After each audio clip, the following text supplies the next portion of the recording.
أعوذ بالله من الشيطان الرجيم. بسم الله الرحمن الرحيم. بسم الله الرحمن الرحيم. Kitabul Hiyali. Bu hilelerinin hilelerninki üstedeki baptır bu dedimdi.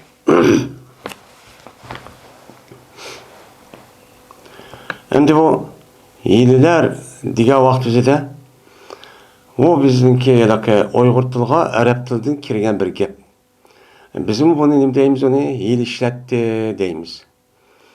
Endi bu aslida hiyalun degan gap bu jam'i bo'lib, uniki mufridi hilatun. Hilatun degan gap aslida hala yahulu, haul din chiqqan nima bir ism. Şunu da çıkarsa bulup onunki sulası mezit yahtalu ihtiyalen deydi. Yani bu ne diyen gap? Yani iyil işletti diyen gap. İyil işletti diyen gapniki asıl sulası mücerret mənisi. Hala yahudu diyen gap yötkeldi diyen gap. Şu an la havla ve la kuvvete illa billah diyen gapnin üzü. Hiç kandak bir yötkeliş yok. O da kuvvet. Yani kıvatkan günahın üzerinden bu adam mağlumen kılmayman dep bunun yenişten bunun yötkülüp kılmasıkka yutuşunki yüze hiç kanda iş olmaydı. Fakat Allah olan boludu ki Allah muvaffak kısa, Allah tossa, Allah hidayet kısa anıdikin çoğu boludu diyen gap boludu.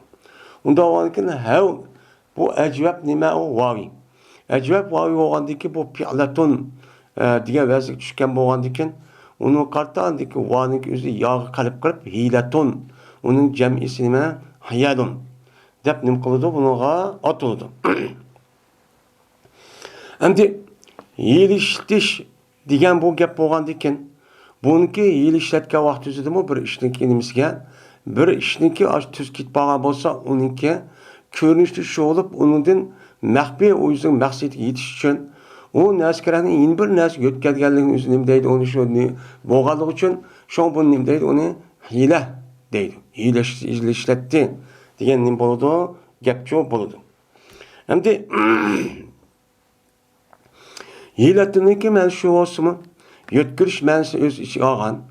Shu hiylatining o'zini arabcha nima lug'at ma'nosining o'zida bu nima deydi desa, ma yutavassalu bihi ila maqsudu bir tarikil hapi. Yani bir adam o'ziniki shu maqsadiga maxfiy yo'li bilan yetadigan narsalarni yetkazgan narsaning o'zi nima deymiz, uni hiyla deymiz arabcha tilining o'zida. Yani bir adamning bir niyati bor ekan, bir maqsadi bor ekan, bir irodasi bor ekan, qilmoqchi bo'lgan bir ishi bor ekan. Shu ishning o'zini u adam bir mubah yo'li bilan ko'rinishda bu to'g'ri. Şu yolundan işletiş arkalık aç görünüşü doğru. Lekin şu yolunu işletip bu adam yüzdeki maksidi olan şu maksatını üzgen mahbi aletini ne bakıl şunuğa yetiş. Bunun neydi deydi, onu hile deydi Arapçada. Onda o andikin bunu karga vaktinde asli bu dinimizdeki özü de bu hile degen neme emesi o duruşçu emez. Her qandaq vaqtida mu'min musulmon bo'lgandikin, mana bu e'tiborla har qandaq vaqtimizda zohir va uniki maxfiy ishlarniki hammasi mayli oshkor bo'lsin, mayli maxfiy bo'lsin, hammasi o'xshash bo'lib, hech qandaq vaqtimizda yushirin bir ishni qilib, uningdan xalqni aldaydigan, go'llaydiganki shakldagi ishlar biz qilishga bo'lmaydi. Ham amaliyatim shunday bo'lib qolgan gap. Lekin bu ishniki hammasi lug'at e'tibori açtaq bo'lsa-mu, lekin bunida qandaqki salbiy taraf, undaq ash tarafni chiqaroq ishlatib, ash tarafni bildigandek, uniki ijobiy tarafimi cho'q bor. Ijobiy tarafi nima cho'q bor. Mana ulamolarimiz deganidek, masalan, u odamning o'zi bir harom ishniki o'zini, masalan, harom, zulm, islom dinimizda qattiq qilib bo'lmaydigan, mana gunoh bo'lgan bir ish bor. Şu işniki o'ziga bu odam bir yetiş için maxfiy bir usul qo'llanish orqali mana u odam uni yetishning o'zi bu rasmiy mazmun shaklidagi hiyla bo'lib, bu qat'iy nima emas, u durustchu emas. Hamda uniki bir tarafi bor. O bir taraf qavi şu odam shu xil usullarni qo'llanib, bu vacib yoki sunnat bo'lgan darajadagi bir ishga yetmoqchi ekan. Yetmoq yo'g'on bo'lsa, o'chog'imizda bundaq bir hiyilini ishlatish orqali mana bu odamning o'zi shu g'oya bo'lgan, shu maqsad, ya'ni vojib bo'lgan shu amalga qilish, qandoqki o ishni qilishniki o'zi vojib bo'lgandek buni yetadigan shu vositani qo'llanish orqali u odamniki shuni yetishning o'zini bu vojib. Sunnat bo'lsa sunnat, farz bo'lsa nima bo'ladi? Farzchi bo'ladi. Bu bunday deydi. Endi buniki lug'at bilan shu bo'lsa, lekin buniki fuqaho ulamolarimizdagi qarashcha, mana hiyla degan gapning o'zi nima desa, hiyla degan gapning o'zi shu hiyla degan, shu hiyla qilmoqchi bo'lgan odamga nisbatan bu cho'ng ikki taraf bo'ladi. Mana hozir deganimizdek, mana uniki bir to'g'ri bir yo'l bilan bu odam shu makruh yoki harom yoki manhi bo'lgan ishniki o'ziga u odam qildi ekan, uni uchun qildi ekan. Mana halolni harom, haromni halol, mana haqni botil, botilniki o'zini buni haq ko'rsataman deb hozirgi jamiyatimizdek. Mana shundoq qalam konkretgidek. Mana shundoq qilish orqali bu odam haqni nohaq, nohaqni haq ko'rsataman deb hozirgi mana shu botil nimalar, fikrlar nimalar jiq emasman de.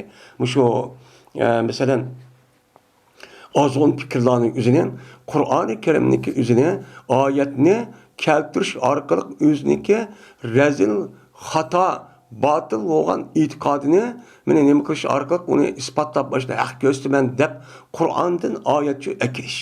To'g'ri bo'lmagan bir shaklda ishtaq o'zing ko'ngilcha. Mana bu nima u? Harom. Bu nima bo'ladi? O harom bo'ladi. Endi buni qarta bir odam, bir mustahab, bir vojib yo farz bo'lgan amallarning o'zini, u amalning o'zi nima ekan? Haqni kuchlantiradi ekan, botilni yo'q qiladi ekan, bid'atni yo'q qiladi ekan, dinni o'zi kuchlantirib, rasman uni jamiyat o'rniga chiqadigan, mana mushundoq qilish orqali bu odamga nim bo'pti bu odam? Ashta bir yo'lni qo'llanish orqali men mushundoq bir hiyl ishlatgan bo'lsa, ya'ni taktika deymiz yani. Men mushundoq askarlarni o'zi ishlatgan bo'lsa, bu dinimizda nima bu? Nihoyatda ubda ish. Bu nim qiladi uni taqdirlanadi. Mana u nim qiladi, u hammadan uni ubdanga deb maqtaydi. Bu nima u? Yaxshi ish. Endi shundoq bo'lsa-mi? Endi u yerga zodi yaxshi ishniki o'ziga uni vasila izlab, uni bir yo'l tutib shu orqali aniq yetmoqchi bo'lgan bo'lsa, u chog'ingizda buniki o'zi o'limalarimiz hammasi buni yaxshi ko'rsin, lekin birinchi sinf bo'lgan shu naskarahniki o'zida yine jiq buni talash tortish bor. Bu qandoq gap, buni ishlash bo'lamdi, bo'lmadi.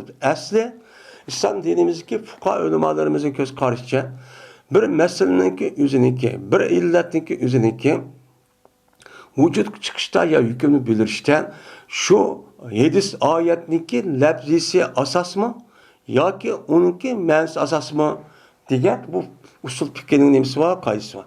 Benim muşu kaydığı asasen buna daha etinip kalıdı. Yani Uygur derecede ya da ihtilaflaşıp kalıdı. Bazıları katli bulmaydı. Dep bunu kadar kalıdı, onuğa karaydı. Bu bundan iyilişli aşı olamdı. Mesela yaxshi ish olsa, uni unda ilishtirmay, to'g'ri yo'lga qilsa bo'lmamdi deb ashta, ya'ni zohirdimi o'xshash, maxfiymi o'xshash yo'l qilsa bo'lmamdi unuga deb ashta nim qilgan gap, qaraydigan gap. Endi buniki o'zini endi buniki o'zini durust emasmi deganda, bo'libmi bu masalaning o'zi mana Hanifi mazhabning o'zida alohida nim bor, buning gapchi bor. Mana shu qatorda mana Imom Abu Yusuf rahmatullohi alayhining bir mushuk to'g'riliq yozgan bir kitob bor ekan. Shu kitobni asos qilib ba'zi ulamolarning o'zi mana uni qilmay, mana bu Hanifi mazhab bu yilini asos qilib, mana mushundoq qiladi deydigan muşundaq yılıqqa to'g'ri bo'lmagan gapni bularga atish meni sababchi ko'rsatilgan. Lekin o kitobning o'zida umumyüzlik bu yerda har qanday yeni ishlatsam bu bo'ladi degan bu yerda chiqmaydi endi. Endi chiqmagandan keyin unda bo'lgandan keyin buningki dalili nima? Bunun delili nima Qur'on hadisda? Qur'on hadisiki o'zida buningki delil keltirishligi o'zida men Alloh taolaniki va xuz biyadihi zi'san fadrib bihi va la tahnas degan Ayyub alayhissalatu vassalamning o'ziniki ayolini urman degan vaqt o'zida Alloh taolo men mushtaq degan. Sen o'zingning qo'li bilan meni bir o'chim yani bir bağlam bir nemini yağaçını çok şu yılık şak yağaçının üzerine sen ne bakın onu al. İlip şununla bunu olan ne bakın şunun aşo ben cezmen bunu urmen dep ayağını açtak kantın. Onda o andaki açtak açtığında ayağını çok ur. Dike bununla kasamçı ne komaydı bozulmaydı ki kasam bozma. Dedin. Hem de ya 100 ya 200'ün urmen diyen gep ya 50-60 ne. Onda o andaki onu apırıp ben 60 tane yağışını ekip ve gop bir olursa yani 60'ını urgan dek olurdu deyip. Ben bu Allah Teala muşu işin üzeri doğrusu deyip bunu Eyyub Aleyhisselam baştakçı dedi. Diyen bu olgandikin bu itibarla bununki asasındaki üzeri nemede bakken Kur'an-ı Kerim'de çok bakken. Deyip bunu emkuluda baştakçı karaydı. Hem de hem de bunun da yine bir ayetindeki üzere mene Peygamber Aleyhisselam bir adamdan kaşıgan muşundak vay meniki pulum nima yok zakat başta kılayım kanda kılma anım deydiğen açtak bu tep çok keledi. Kelga vaktinde Peygamber Aleyhisselam dedi ki sen köyünü binası tigiştirmen de. Bu bombaydı yani.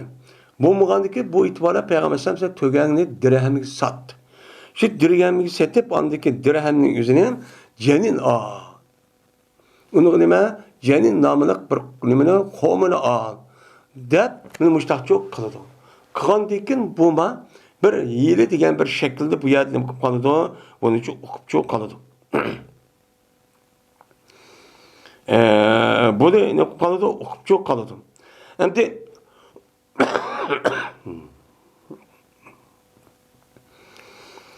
endi bu to'sib qosqi bu nimani Yelişi qattiq qamali bo'lmaydi deganing o'ziga tushib bo'ldingmi? Bir qancha nimalar var, delillar, hadislar, bu qancha delillari cho'pa. Buniki birsi, bir adam o'ziniki ayol 3 taloq qavassa, o chog'ingizda bu adam o'zi bu ayolga yelish qattiq yo'l yo'q. Yo'l yo'q bo'lgandiki faqat yo'lniki o asas nima? Ya'ni o ayol bir erga rasmiy tegish kerak. Aldım təqdim deb, yəni o ayolni bilan erning o'zi rasmiy bir yerda yetishayotganda shu ishchi bo'lishi kerak. Mana Payg'ambar ash to'g'ri hadisi bor, o seninki usaylani u tenisun, bu bo'lsa sening usaylani tetmasi bo'lmaydi deb. Yani tetish degan nima? Usayliga tatıq shirin. Yani shu ish degan gap. Mana mushunda qavaqtizda da insonlar yelishiltib yani ki vay aldın, tagdin deb men mushtaqchi qilib qo'ygan. Buni tahlil deyildi. Tahlil degandiki bu tahlilni halollash. Shuni qarta Peygamber Aleyhisselatü Vesselam el muhallil ve muhallillar nimidir? Do'zaxdir. Degan mazmunda Peygamber Aleyhisselatü Vesselam'niki nemisi var, hadisleri çok var. Men mushundaq hadislarning asosiga bu qat'iy bo'lmaydi. Yezishlasak deb undaq nima qildi? Unuga mena unuga çok qaraydi. Endi yili ishlatdi degan gap asli yili degan gapning o'zi asli anlashulan bu bizning Uyg'ur tiliga arab tilida kirgan bo'lsa buni o'z tilimizda yerda ishlatdik buni. Ishlatgandan keyin har qanday odam yili ishlatibdi desa buningki salbiy bir nimasi bor, taraf bor. Hammada buni yoqtirmaydi. Bu qanday gap ishlatdi buni deb. Aslida men hozir deganimizda shar'iy tarafdan bo'lgan, agar yetmoqchi bo'lgan yiliq niyatqan gapning o'zi agar farz nim bo'lgan bo'lsa zot uni çok qilish kerak. Mesela taktika bulupmu urush meydanlarının o'zida shuningdek islom musulmonlarniki ahvoli xatar islomiy davlat qurmoqchi. Unda o'g'aniki hammasi emas, siyosat jihatidan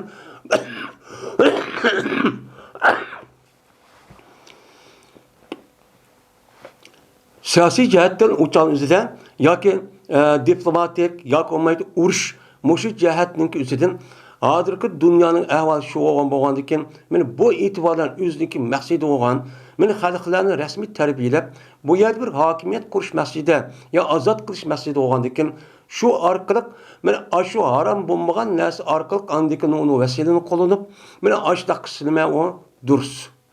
Nima u? Durust. Bu farz. Shunday oyat deganimizdek.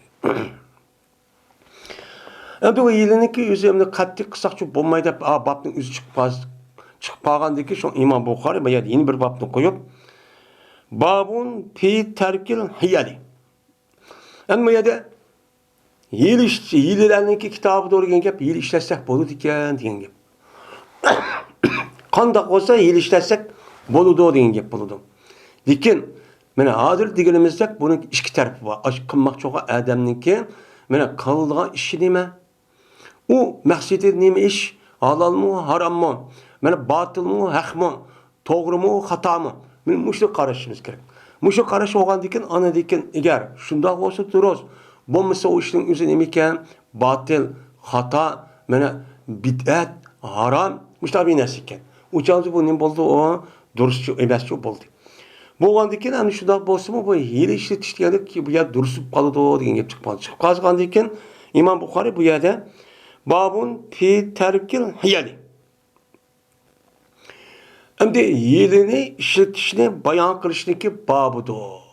Unda o'ndagi oyatda va yil ishlasak bo'ladi ekan, namoz o'qish va bu ishlar butun ilm setim degan gap chiqib qoldi. Lekin Imom Buxoriy bu yerda unday emas. Yilniki o'zini qilmay bir mu'min musulmon bo'lishi e'tibordan bir odamning o'zi aldab bundoq qilgan o zada harom. Men bundoq qilish uchun bo'lmaydi. Men mushlim ustida nima qilamiz hozir to'xtalamiz deydimdi. Öyle shuningki ustidagi babki jazman har qanday bir odam uchun bordir, andaq bir narsaki nima bor, niyat qilgan narsa bor. Mana har qanday bir odamniki niyat qilgan narsa bo'ldi. Bu yetsinisi natijada o'tdi. Kitobning bosh tarafida Imom Buxoriy boshqacha qo'ygandi. Mana qisqa. Endi payg'ambarsan har qanday bir odamniki niyat qilgan narsa bor dedi. Bu hadis. Uningdiki fil aymani va g'ayriha degan bu Imom Buxoriyning nimasi xususi. Bu yerda Imom Buxoriy ani hadis deb qaramagan bilan hadis deb nima qilmadi? Qarimida bab qo'ydi. Bab qo'ygandan keyin bu nima iqtibos bo'ladi. Iqtibos bo'lgani buni qarta ani shundaq kishlik pakat aynan oyat hadismidi. Demay andikin shu ishorat qilib andikin bu yerdagi har qanday bir odam uchun niyat qilgan narsa bor degandan keyin asli bu niyat qilgan narsaning o'zi har qanday bir ish qilsa u odamning niyatiga bog'liq deganki asli ibodat qismi qartilgan. Bu ishning ishiga nima xos uniki g'ayri bo'lgan muomala qatorliq ishlarga nima qilmaydi, kirmaydi deb ashadichi deydi. Masalan, ilm setim, tijorat, u ish qildi, bu ish qildi deganlik masalasi o'zidan vakolat va buni niyat lozim emas. Niyat nima emas, u lozim emas. Olib chiqqan gapga asosan uni uchun qis bo'laveradigan gap. Qur'on hadisiga asosan to'g'ri bo'laverdi. Oldim, sotdim, azod qildim, qilmadim deganidek masalan u niyatchi lozimchi emas. Masalan, taloq qildim, qilmadim. Mana bu muomala ishi bu. Unda o'g'andikin mana bu e'tibordan asli hadisniki nimasi uni kirmaydi. Lekin Imom Buxoriy bu yerda fil ayman va g'ayriha deb mana har bir odamniki niyat qilgan narsa va u nimadir qasamlarda va qasamlarning o'xshida dedi. Unda o'g'an qasamlarning o'xshagan vakolat, kafolat degan ash daskarang o'zi bu nima o shu qasamning g'ayri bo'lgan narsa. Buningmi niyat qilgan narsa bo'ladi. Niyat lozim deb bu hechsin o'zida umumchi qardi. Umumchi qardi. Ya'ni hammaga niyat lozim deb chu qardi. Endi payg'ambarsan muomalaning o'zida niyat lozim degan bo'lgandan keyin mana har qanday bir odamning niyati bor degandan keyin niyatga asosan amal qiladi degan gap. Niyatga asosan amal qilgandan keyin uning zoir hisobchi emas degan gap bo'ladi. Unda bo'lgandan keyin bu yerda yil ishlatgan narsaning o'zi nima? Uniki zoir bo'lgan oiz ko'rilmaydi. uniki tegidi bo'lgan yana bir ko'rilmagan bir maqsadi bor. Shu maqsadniki o'zi uning bo'lgan bo'ladi, ani yetaman deb qolgan bo'ladi. Mana bu e'tiboran payg'ambar mushtacho degan bo'lgandan keyin mana bu e'tibordan uchon o'zida mana shu yilini nima qilish kerak, uchon o'zida tark etish çok kerak. Yilini o'zi ishitish qat'iy nima qilmaydi, bo'lmaydi deydim.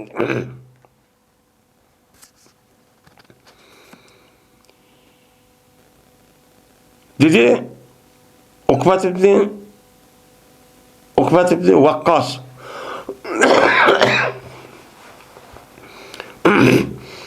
anladım ben Ömrüm Hattab radıyallahu ta'ala anhu'dan hutbe okuydu. Yani mescitteki Medine'mdeki aşı mescidimde hutbe okuyat kavakçıda hutbe anladım. Dedi Ömer radıyallahu ta'ala anladım ben Peygamberimiz sallallahu aleyhi ve sellem'in deydi ki hey insanlar cezmen emelle niyet bağlıktır. Bu ne çıkartta ütüldemdi. O cezmen her kanda bir kişi için bağdır. Niyet kalnesi çok bağ. Yani bu yerde her kandak emelninki makbul buluşu, sahih buluşu, İslam şeriatindeki uygun buluşu, zahirde açtak olsun onunki kandak buluşu, cezmen o adamdaki niyeti buluşu gerek.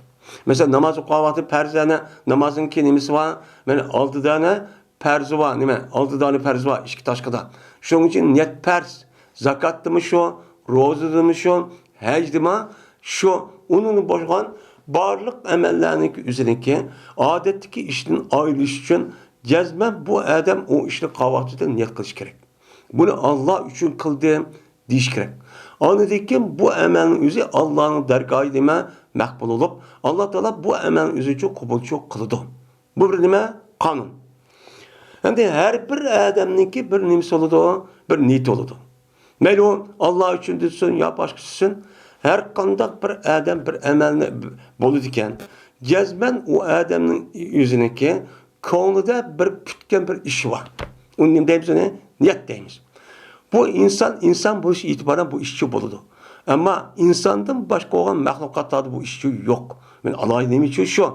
Onda o ki bazı falan ubda işi niyet kıldı, konu küçürdü, niyet maaşı kısa buldu deydi, bazen onu deydi, bazen bu şurada cık.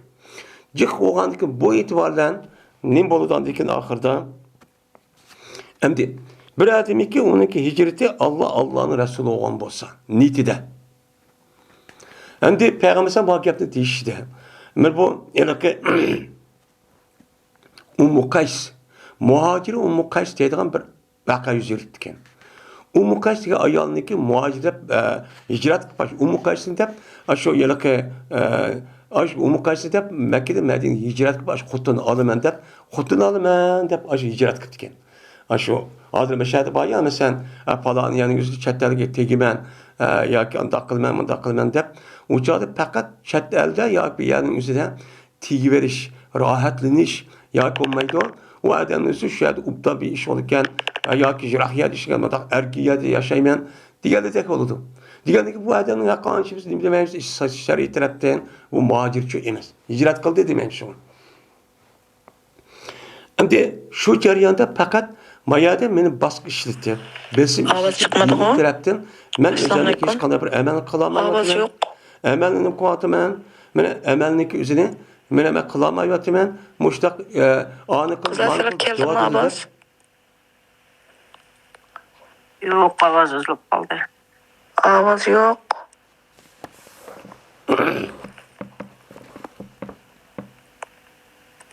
Ustazdan yana itip kaldım o telefonu. İtip koptu. Ağız tekrar. Ağız etip kaptı. Ustaz ağız yok. Aç kalmadı kaldı.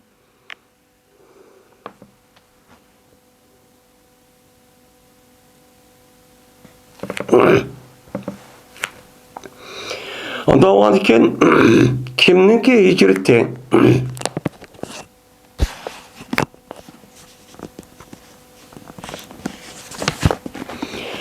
Onda o an iken kimninki hicretti? Bir adamın hicreti Allah'ın Resulü olan olsa o adamın hicreti Allah'ın Resulü çok boludu.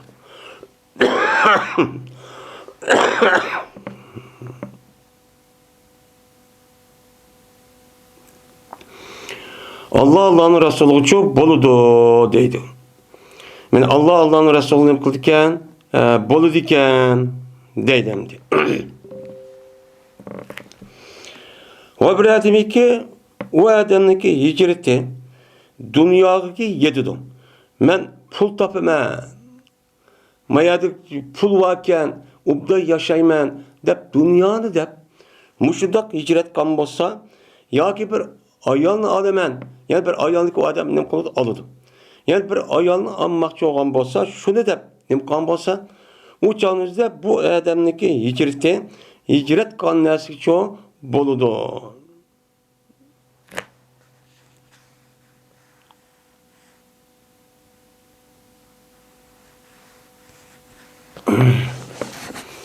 Hicret qilgan narsaga nima qiladi? Bo'ladi deydi endi.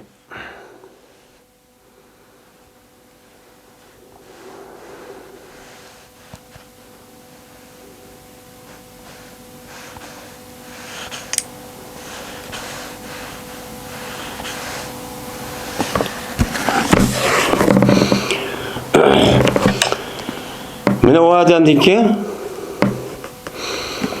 meni hijratning o'zi shu.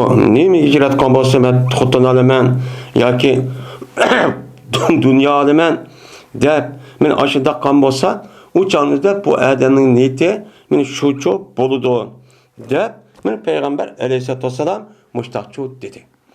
Degandan keyin yana demak, bu odamda bu odam asli hijrat nima uchun bo'ladi? Alloh uchun bo'ladi. Alloh uchun bo'lmay u odam Allohniki g'ayri bo'lgan yoki bir xotin elish yoki bo'lmaydi, u yerda bir pul bor, dunyo bor deb uni qilishdan iborat bo'lgan shu ish maqsadiga yetish uchun hijratdan iborat bo'lgan bu narsa qo'llanibdi. Qo'llangan bo'lsa, bu Alloh qabul qilmaydi degandan keyin men buni ishlatgan bo'ldi. Qanday qildi? Ishlatib, men ashunda qilish orqali men bu hijrat qildim deb shu muhojirlarning ichiga kirib olib, niyatida dunyo asli Alloh uchun bo'lish kerak. Hijrat degan gap diniy gap. Men bunda bo'lgandiki bu e'tibordan ubda yashaydi ekanman, chet elning o'zi yoki bayag bola bo'lsam, yoki bir ayolga to'y qilishim mushtaq bodim degan bo'lsa, shu hijratni og'izda ashtaq qilgan bo'lsa, lekin vasilni ashtaq mangdi. Niyati xotinni elish, yo pul tepish, yo pul varken deb ubda yashayman deyish.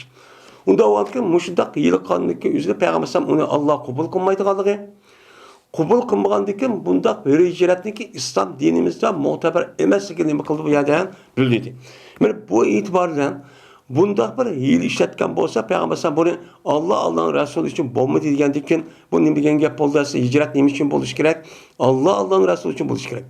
Unda bo'lmagandan keyin uni tanqidda payg'ambar buni to'sqandan keyin, ya'ni mushundaq hiliniki o'zini, men mushtaq hilining o'zini qat'iy qilishchi bo'lmaydi.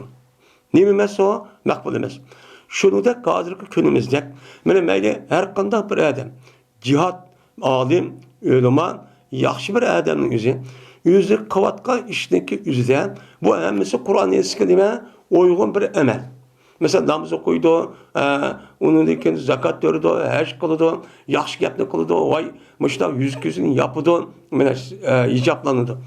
Ammo bu odam bunda qilish orqali mushundaq yaxshi ishni qildi deb ko'rinishda ashta qilish orqali bu odam o'ziniki yomon maqsadi bo'lgan huquq, shuhratparast, obro'parast, inovatlik va shundaq qilish orqali men bir mas'ul bo'lib, boshqa bo'lib, andiki buningki o'zal maqsadiga andiki chiqib olgandan keyin men mushtaq qilaman deb o'shni qilgan bo'lsa, buningki o'zining bo'lgan bo'ladi, harom.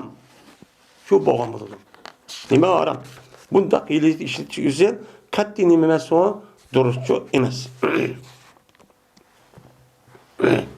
Bundaki hozir kunimiz nima naytacak bu? Riya deymiz bu. Riya deymiz. Bu qat'iy mavjud dursamaydi.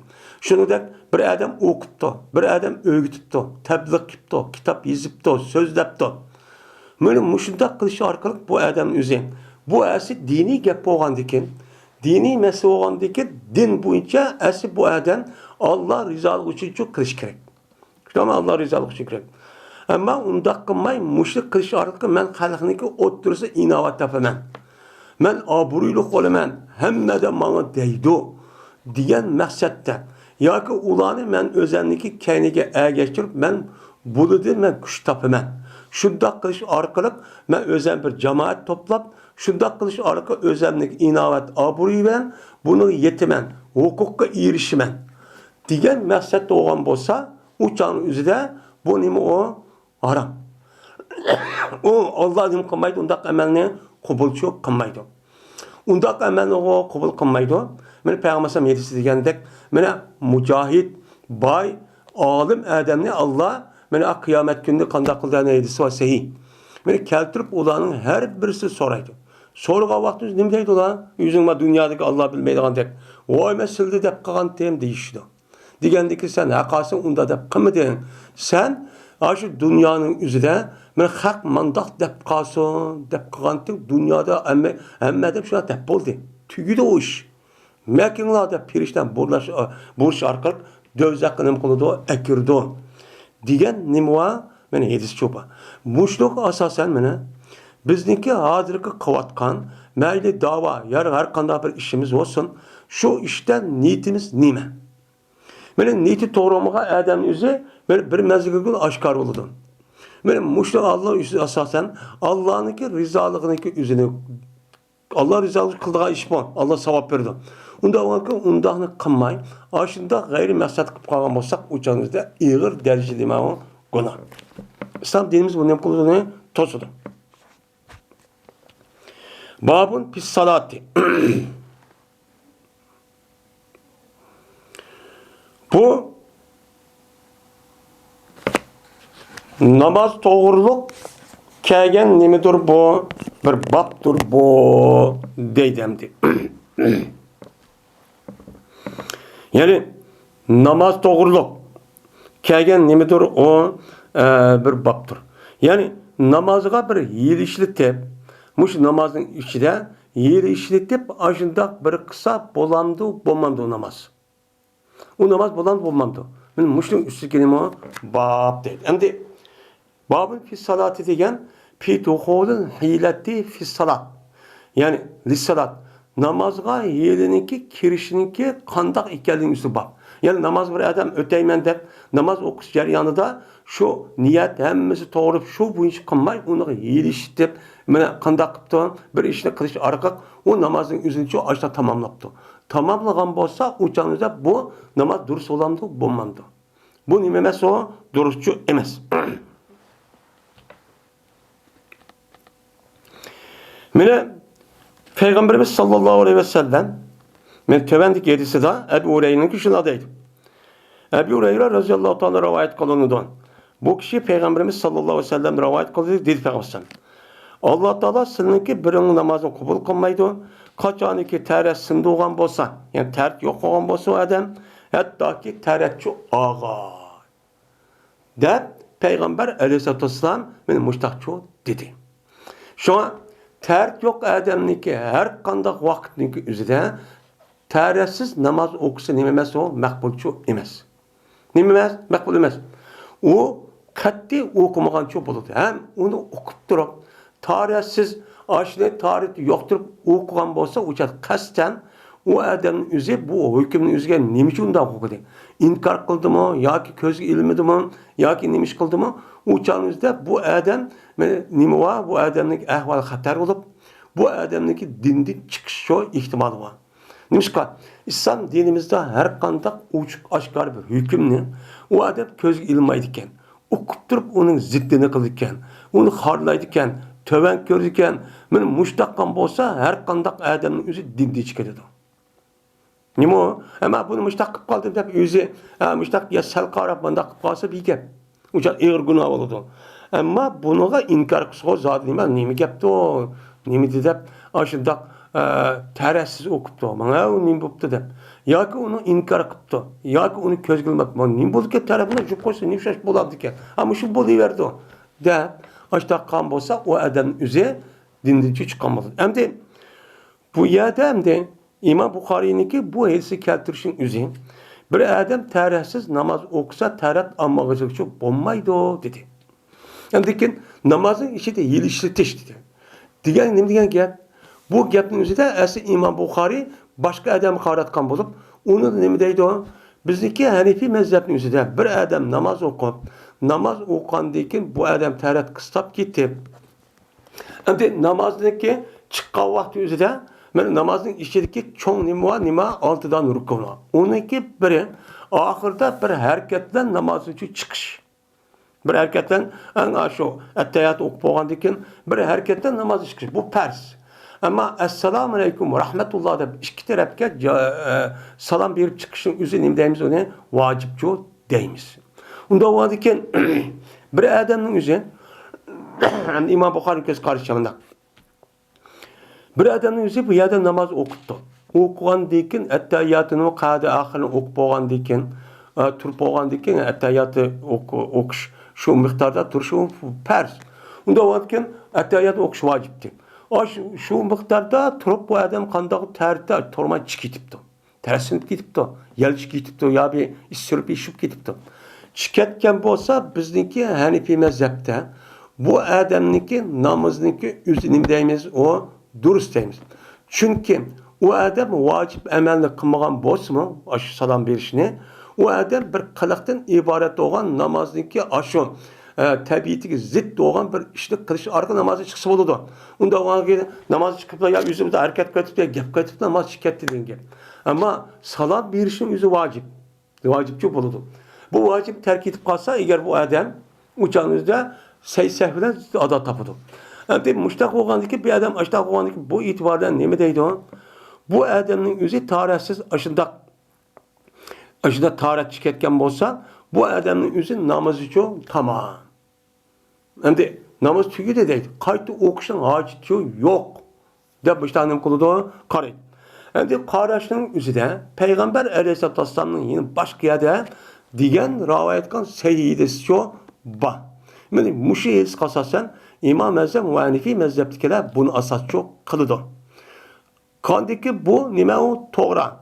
Ammo İmam Buxoriydek olimlar va uning boshqa olimlarning o'zi bunda qilsa namoz buzib ketadi. Chunki nimishqa namozniki o'zi takbirdan tortib, uniki oxiri halollashtirgan payg'ambar sallallohu taslimdir, salom berishdir.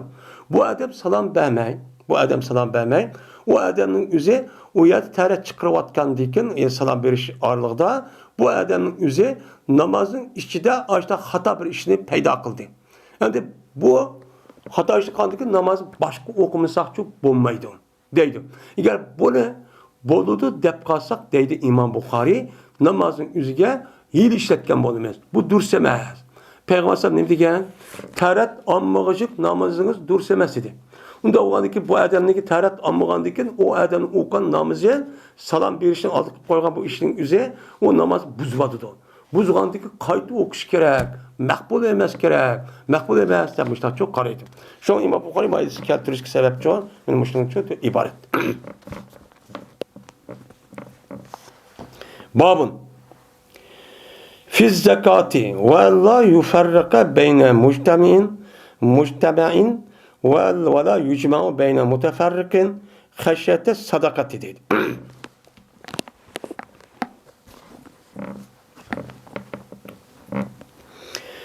Bu bir baptır. Zakat hakkında. Yani zakatta yilişilip kalsa bu kandak oldu. Müşrik üstüdeki dedim o bab deydemdi. Hem de zakatta yilişlese zakatninki üzü yilişini memesi o duruşçu emez. Mana zakatda yilishninki o'zi durust emas ekanligini nimasi o bobi. Shuningdek, mana shuniki bobidirki, shu ustidagi bobdirki, men ayrilmaydi. Bir yerga kelgan molni ki o'tirsin qilmaydi, ayrilmaydi. Endi ayrilmaydi degan gap zakatniki o'zi shu odamning o'zi mana bir qancha nimalar bor, shartlar bor. Aql, baliq, mukallaf bo'lish kerak. Mana nisabga yetgan molga egil bo'lish kerak edi. Endi pul molga o. Endi chorva molning o'zida mana to'giniki 5 tane to'gi bo'lsa o'char 1 qo'y, mana 10 bo'lsa 2 qo'y, 15 bo'lsa 3 qo'y deganidek mushtahni bo'lgan. Shuningdek qo'yning o'zi eng to'van 40 tane qo'ygan bu odam ega bo'lgan bo'lsa, bu odamniki 120 qo'y kelishlik qanday qilib bir dona qo'ychi berish kerak. 1 yilda bir qata. Bu chorvachi. Unda o'g'adikin bu chanizda bu chorvachiga odamimiz meniki Hazır 80 mesela deydi. O hazır bir yer gibi koyunun üstüne yapıp kaptı hazır toplanıp kaptı. Vay zakatı yitip kaptı.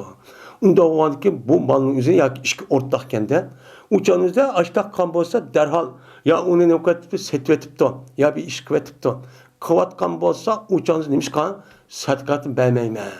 Uçağınızda birini setvatsam ya ki anı kıvatsan ya ki işkisi olsa beni ağırıp ya bir yer bir pışta kıvatsan uçağınızda zakat kemmeydi o. Dep mundak bir hile işletişin üzeri bu nime o haram. Bu nime boludu haram boludu. Hem de bu meselenin üzerinde hem de bir adamın üzerinde mesela bir mesela aşağıda bir toplanğa bir mal varken yani bunu hem de ayrıyız diştin üzerinde biz işkiden zakat vermeyimiz. Mesela 60 tane koy var. Ya olmaydı o adamın ki ya onu da cık bir koylar var. Koy oğandikin uçağın üzerinde o kandak kolu dediyse o adam aya toplanğan koyunun üzerine arkan nisaplı kemit adılan ki.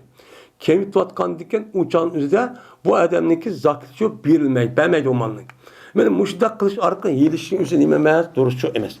Hem de yeni birisi toplanmaydı o muteferrikniki otursun. Aydıp ketken malının otursun uçak yoluşukçu bombaydı o. Dedi. Yani bir adamınki üzerine kandak kıptı mesela muteferrik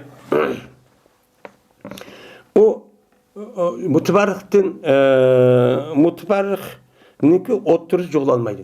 Yani başka mal olan bolsa uçağınızda maademniki 15, ademniki 20, maademniki kança 10. Bunu apırıp 40 kırıp ya 60 kırıp bunuğa bir tane koyuşu lazım de bunu zakat alınған İslami devletninki zakatı yığılған adam bunda kılışkı olmaydı dedi. Uçak kılışkı olmaydı. Bunda kılışkı demekti o sadakadan korkup baştakçı kılıttı. Zakat yürüyüşü korkup kılıttı. Bu olmaydı. Bunda bir zakat ne? Aç pers ikenligini bilip doğan zakatın üzerine bununki persi geldin düşürüvatı men der. Muşudak hili işletiş dememesi o duruşçu emez. Bu nime? Bunda bir aram. Hili var deydim.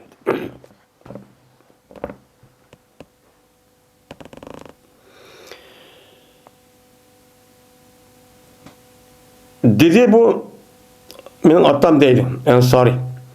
Yespayak Efendimiz'e Samamet ibn Abdullah ibn Enes. Şuna da cezmen Enes radıyallahu ta'ala anhu Yespayak Enes şu Sumami'ge şuna da cezmen Ebu Bekir radıyallahu ta'ala anhu yazdı şu Enes'ke sadakıniki perzini Peygamber Aleyhisselatü Vesselam perz kılan zakatniki aşo perzniki yani zakatniki her bir maldan kançılık ölçen bilen yetken vaktini nisapka onundan mançılık verdi koy mançılık köta nime kalı olsun mançılık koy olsun mançılık töy olsun mançılık diyen açtak Peygamber'den muştak yazıp bunu için beketken. Kur'an-ı Kerim'de Allah Teala zakatın üzerine zakat buyuruyorlar deydendi. Hem de zakat buyuruyor degendi ki zakat degen bu umumizlik malı buyuruldu. Malniki türecik altın, gümüş, ticaret malları, çarıman, uludu başkan. Mene yerden çıkıdığan mal olsun. Mene hemisi ben mal. Unda o andaki malniki üzerinden mesela yerden çıkanı kançılık bir iş, pulda kançılık bir iş. Mene moçaru malda kançılık bir işin üzerine Kur'an-ı Kerim'de bununki tefsilatı yok. Bunu fakat Peygamber Aleyhisselatü Vesselam'a Allah Teala zakatın yüzünü perziklerle oktur şarkılık. Bununki tefsilatın yüzü benim peygamberim oğan, benim ehkamını halka yüzdeki emeliyeti arkalı icra köstüp hem sözü dep öğütüdüğün Muhammed Aleyhisselam, Muhammed yetküsün, kutusun dep Peygamber Aleyhisselam bunu bayan kılış havalı çok kılan. Havalı kandaki şu Peygamber Aleyhisselam kays maldığın kandak vaktinizde kançılık aldığınlığı kançık berdiğanlığının üzerine Peygamber Aleyhisselam yüzündeki sözü, emeliyeti, hatta yüzündeki vadilerine hat evetiş arkalık mektup yoldaşlar bu nimkanı onu bildigen. Bunu çok bildigen. Şu katada Enes radıyallahu ta'ala şunda kıtken.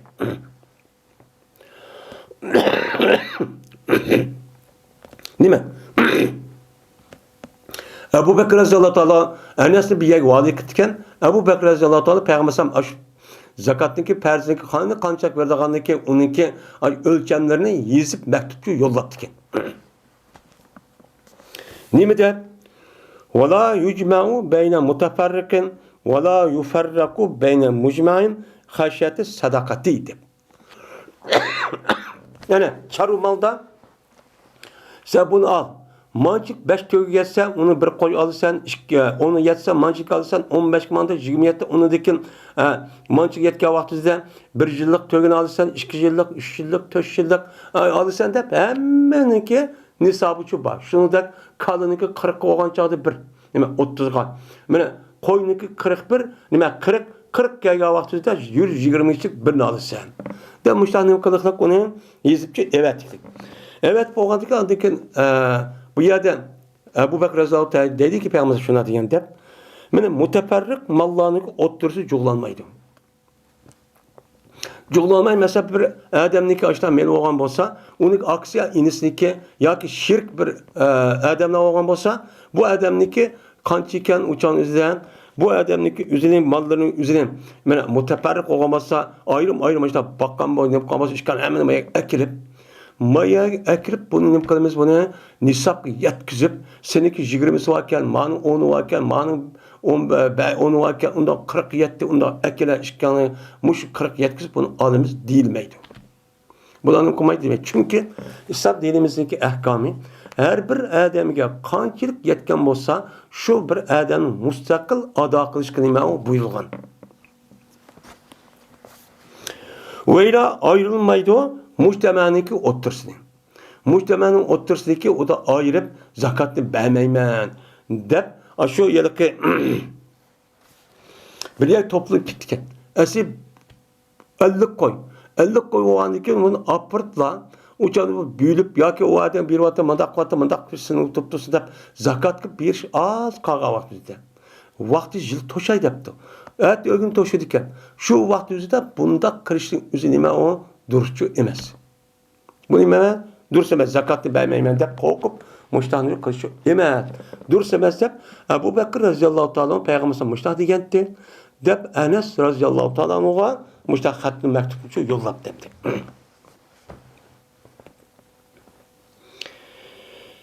Talat ibn Ubeydullah'da rivayet kılındı.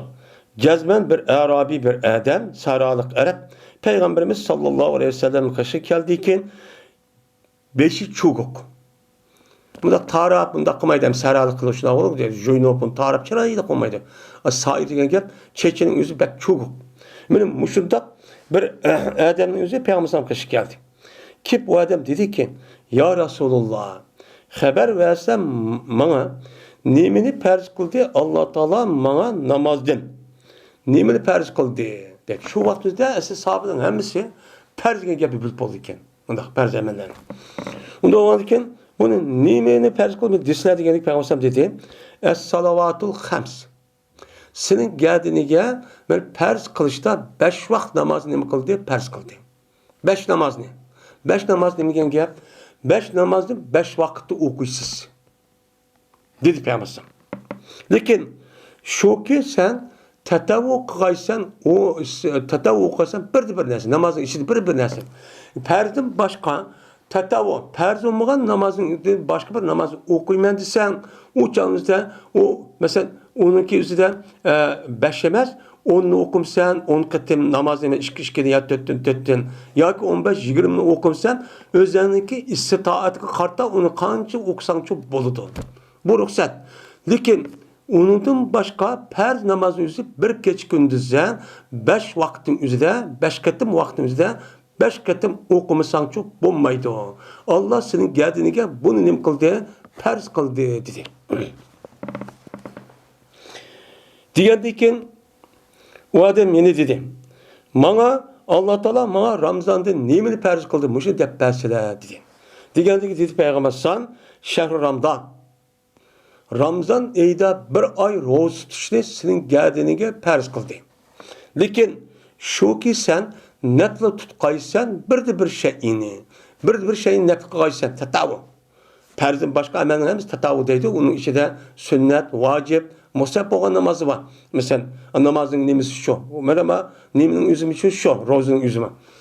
Unda var ki bu itibardan Perzli ayının içindeki Ramazan ayının başındaki başka vaktimizde başka ro'zsan uçanı özden küçük yetken kalsasan her günü bulmagan yani neflimizi bu keçimi gündüz her gün tutuşku bulmaydı. Mesela o uçanı özden ne bulmaydı o Ramazan nime bayram ayları tutuşku bulmaydı. Men bu vaktimizde aş sünnet uygun kandak tutsan uçanızı özen ihtiyarı. Ama maniçu bir ay ro'z tutsan çok bulmaydı dedi. Diyendiyken şunu adam dedi ki bana haber versene Allah Teala bana zakatın nemini farz kıldı. Bunu dep versene. Diyendiyken şuna Peygamber Aleyhisselam ben o kişiye İslam'daki şeriatlerini İslam'ın şeriatlarıyla zakatı sorgan diken bu zakatın üzerine İslam. İslam'daki şeriatlarıyla Peygamber'e yol koyup belge şeriat ki zakatı hazır diyelimizde zakatı Kur'an-ı Kerim'de badep var. Şu maldan berisiz. Mal oğandaki malın türü çık. O malın mal boğa adamlarımız veremdi. O ya kandak berdi. Bunu hemen Peygamber'e bunu tefsirli Peygamber'e çok üzülsün de arkamız beketken. Beketken diken koydu mançilik, tögdü mançilik, kalıdı mançilik, mene yedi çıkan nes mançilik, mene pul baldı mançilik de beketti. Bu nime şerail İslam. İslam dinimizdeki Peygamber Aleyhisselam şeriat kılıp tüzüm, nizam kılıp mene kanun beketken nimeleri bu kanunları. Muş'un nime kılsan deydi o bu adamın üzerine. Muş dersi Peygamber'e haber verip benim muştak kılsan. Zakatı töyge 5 yetken 1 koy, 10 oğan bolsa 2 koy, 15 oğan bolsa 3 oldu. 20 yetken bolsa onundaki andaki 1 yıllık iş kıl. Her töyge 6 töyge bir ağışıp andaki muştak çok kılsan. Koyu kelgavdı 40'dan, men 40 yetken vakti birini versen 120 kişilik, kaldaki 30 yetken vakti birini versen de Peygamber'e muştak çok dedi. Mena 7 çıkan vakti 7 çıkan mesutun üzerine 10'dan birini versen.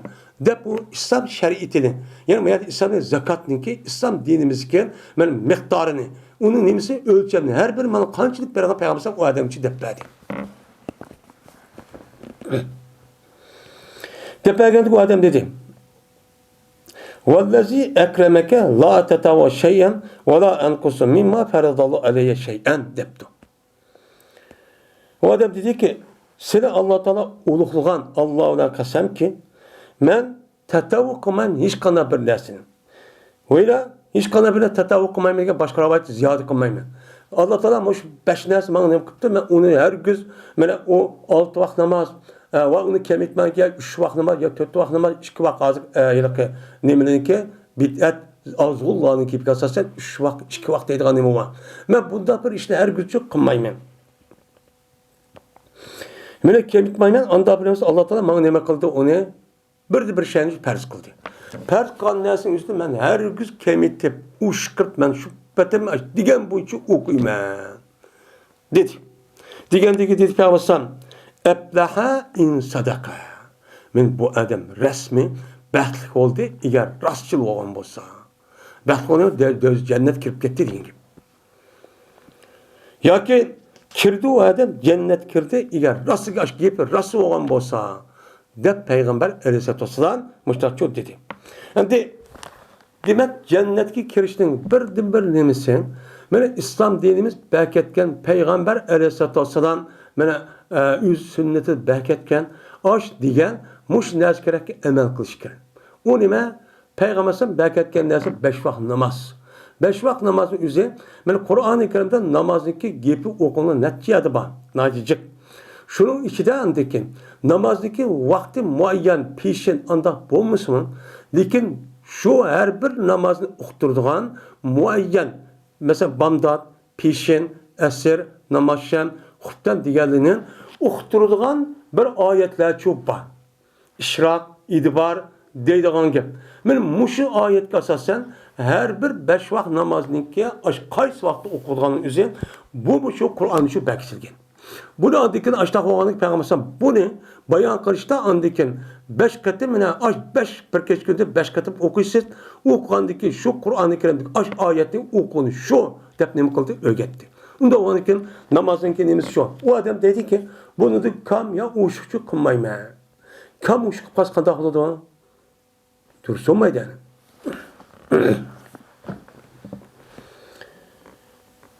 Dedi. O dedi bazı nas. Hem de İmam Bukhari hem de meyede inin gepini koydu. Yani meyet tügüdü. Hem de meyet tügüldiyken ama zakat verişin gepinde kaldı. Zakat verişin gepinde kaldıyken böyle şu şeriat yani şerai zakatniki kançılık kandak olan kançılık verişin özü İslam dini beketken. Onda o andaki bunu hile işletip yine anda kılıp yine manda kılışın özü nimemezken dursamazken. Mesela bir yer ekegen malını parçalap zakat yok kılmen dep. Yine parçalaganını apırıp toplap nisap toşkuzumuz dep zakat aldıganlar. Bunda kılışkan hile oldu. Bu nimemez o duruşçu emez. Dedi bazı nas dedi İmam Bukhari. 120 tövgede 2 tane yıkkı var dedi. Yıkkatın deyen gep yani 4 yıllık mı 5 yıllık olan tövgede 2'si var dedi. Kaçan ki o adamın üzerine bu tövgünün üzerine kasten mene yok kovassa ya ki o adam o tövgünün üzerine bir adam gibi mukayyet onu iyi mukayyet ya ki bunun da bir hile nim kıptı işletipti. Niye işletipti? Hem de 127 vaxtida astabını kılıp ya bir tögüz bir yerge set otay ya bir iş otay ya falan bir otay bir yer kılıp bir otay da müştahane iyi işletti. Neymiş kan? Katkallık, kaşkallık cehdeden zakat değil. Zakat ki paramı zakat vermeymen. De boşuna keçip açtan iyi işletti. Ben aşında kasten uçan zakatın yüzünü düşürüp açtak kan bolsa uçanızda o adamga hiç kandak binası şu yok da bazı nas muştaq demesmi. Bu kandak bu gapni deydi bu adamlar deb İmam Buxori'nin açık kirib magan deyotgan gibi. Yani aşıdak yetişlerse nimde dağıt peygamber bu dursunmaydı dedi. Siz zakat berişni keçip bir yer kelgan malni parçalaganını bana bir yer ekirip zakat berişin özü durmaz. Yil işletişi. Onda onu bu adamın kopu bu 120 tövbe olmasa onu yil işletip benim muştaqan bolsa uçağınızdan bunun hiç kan zakatçı kemmeydi o. De muştaq dedi bu munda mı gap bolamdı dedim. Endi bu yerde Hanefi mezhepteydi bazılar o Hanefi mezhepinin közümçü tutulmaydı. Yani aşıdak bir köz karışkı insanlar bu diken. Şunu kara İmam Bukhari müşkepçü depti. Ebu Hureyre radıyallahu ta'ala rivayet kılındı. Dedi Ebu Hureyre dedi Peygamberimiz sallallahu aleyhi ve sellem buludu senin birinlik kani kıyamet günü. Seninki birinlik kani ki kan diyen ime yani depi dünya. Depi dünyanın üzerine pul yığıp maşında bay olup kan bolsa o adam mel altın bozuk gümüş olsun öy olsun ya ki maşına ya ki başka madde bay olgan neskerenin hemmini yığıp yaptı. O adam onunki hakkını vermepti, zakatını vermepti. Bu malınki üzerine dep atalıdı, kenz dep atalıdı. Kur'an-ı Kerim'de gende kenz şu. Kenz dep atalgandayken şu adamınki zakatı vermegen melin üzü kenz diye mal oldu. Şu mal anadaki kıyamet günü boludu o adamga. Mene şucan akra. Bir yılan boludu ki aşı ahya ilan oldu. İki taraf da zehirlik nemisi var, müngüzü var, ilan çok boludu. Yani dünyada mal oldu, dünyada bu neki ses vermegen zakatın benim müşedep Allah Teala bu ne? Yılan ucu aylandırdı. Kaçıdı? Yani bu mal den, bu yılan den, bu yılanın ilgisi oğa adam ne kıldı? Kaçtı. Kaçkan dikin yılan boldu mu mal kaçıdı. Bu adam şu melde kaçı deyin gibi. Yani yılan boğan melidin. Ondaki bu yılan boğan malın yüzü bu adam izledi. Ağını yugurip verdi. Ne varsa da koğlap. İşte deydi ki o deydi. Ben senin kenzin. Ben ma dünyanın üzerinde sen vermegen bunun hakkını zakatını vermegen melin çoğu men muşime.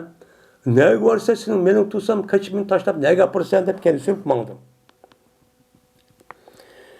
Kasem Allah'ı ki mine bundak iş devamlı şu da haleti ki bu adam bu mal o adam bunu talep kıldı. Devamlı kaçta çoğu izlep durdu. Hatta ki mine yaydı o adam yüzük kolunu andık yiyip şunda kandikin andikin lokma kıp yaydı o. Mine kılıdı bu adam bu malı yüzü ağzına. Özü bu bo'lmaydi deb qo'shiq ochib qoldik, mal o'g'il ashtaq bo'lsin, ashu qildaqlab uni yeyman deb og'zi bir tiqilish ona zar. Uni ichiga texim zar qiynalib, men mushtaqchi nima qiladi? O'tiladi dedi. Unda bo'lgan ekan, zakatni bermay, mayli yeyishlik deb, ya amaliyotda ashtaq şöyle kışını kırıp, men muşundaq qilish orqali zakatni o adamning ustiga gadin vacib bo'lgan ekan, uni tushirib uni bermayman deb mushtaq yeyishlatgan bo'lsa, u chog'da qiyomatda mushtaq ig'ir jazo qiladi. Jazo qilgandan keyin u zakatni yeyishlatishning o'zi tushiraman deb, bermayman deb bu qilish o'zini emas, durust emas deydi Imom Buxoriy.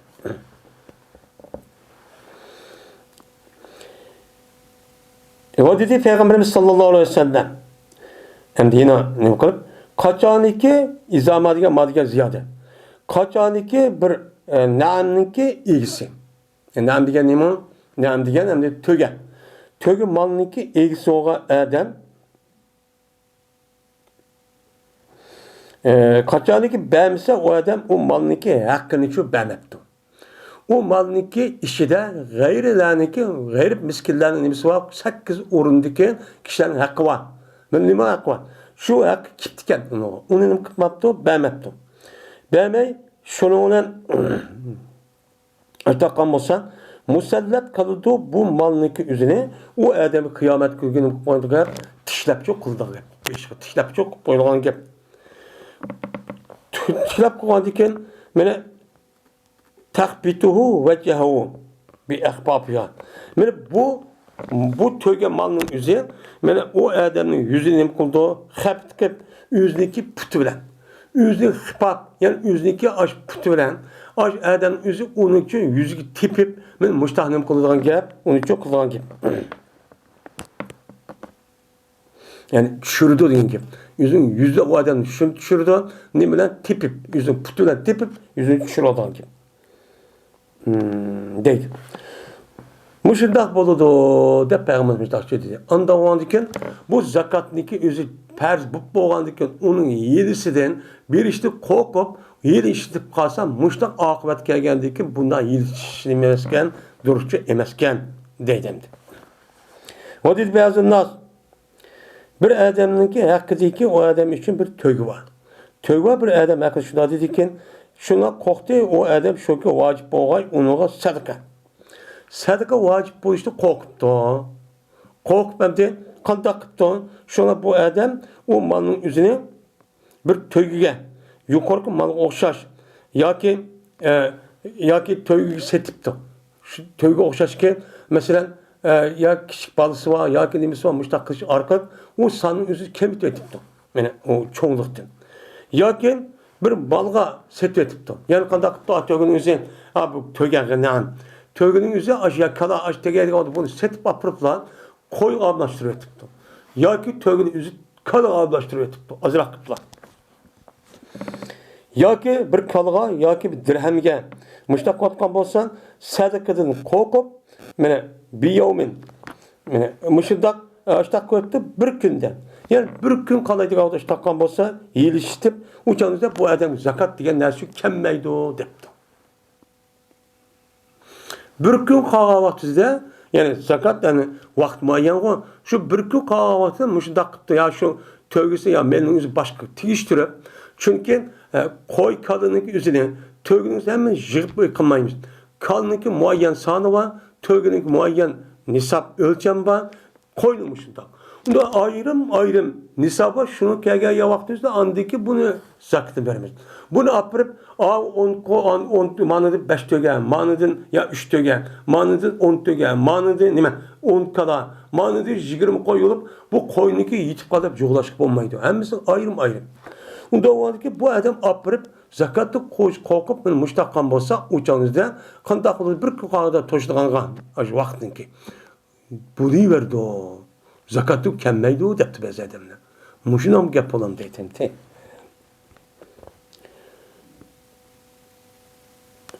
Bu adam yine ba'zida istaydi. Eğer zakatını bergan bo'lsa odam o'ziniki to'ygisiniki zakatını bergan bo'lsa, shuning oldidagi bir yil shu bo'lgan. Bir gün yıl bo'lgan. Yani şu oldiki yıl toşkay bir gün. Bir gün kep de bir günün aldıda yıl toşunun aldı şundakla. Besen ya ki bir yıllık nemisi kaşındak mene yeni mandat dedi verdim. Üzdeki töksünün aldıda bir yıl toşunun aldıda bir gün. Bir gün hep toşmaydıken. Zakat şu vaktin yüzü toşka vaktan perz oldu. O adam kopup bir gün burun ben bir vatımen depti. Ya ki bir yıl burun ben nimkatimen muş pul melimdeki zakat bir vata ya biz ciddi bir yerde koptu.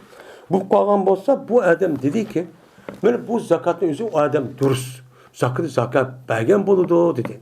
Dikin ağır ki ağır meselesi şu an az kahvaltıda bunu ya set başka aylandırıp bir gün kahvaltıda uçalık zakat bomba vermeydikken dedi. Bu işki gibinin üstü zıt olmamdı o. Bunda ilişki kısp olamdı o dediğime bu var. Bombaydı o dedi.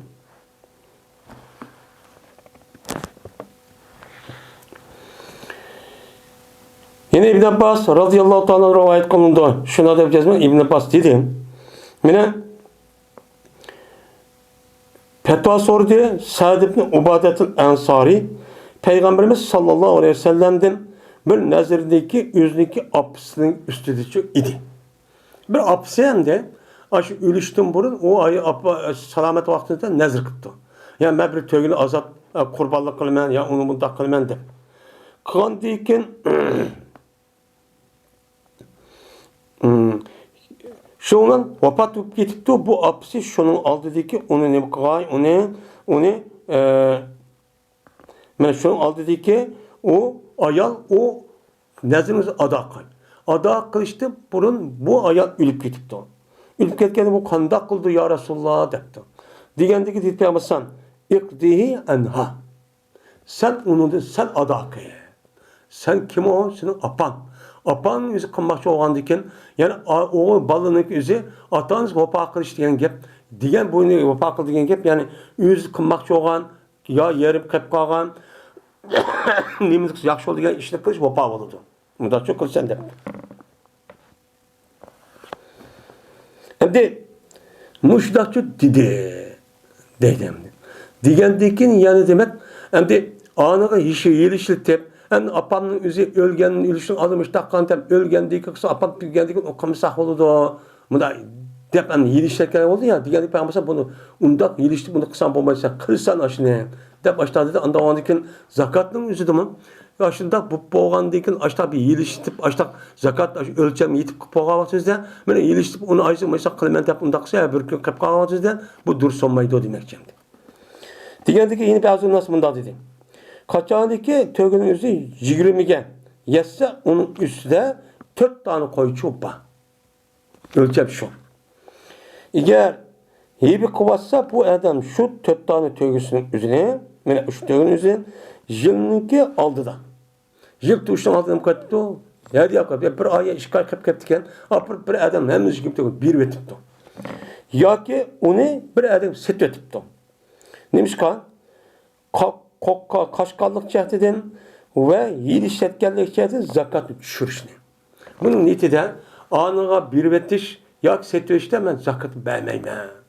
Dep bir iki gün ya bir gün ya bir ay kap kaldım işte çok kıvetipti. Kıvatkan olsa uçağınızda bu adam zakat yok dedi. Hoşun koçar eğer hilakkan olsa o adam şu tögünün üzerine hilakkandıkken o tögünün kıptı o adamın kıptı ölüp gitipti. O adamın üzgümü o adamın melede hiç kadar nemi yok malçı yok depti. Hem de zakatı nemiyken zakat toşay depti. Aç koy kanınınki. 2 gün ya bir hafta ya bir ay kaptı.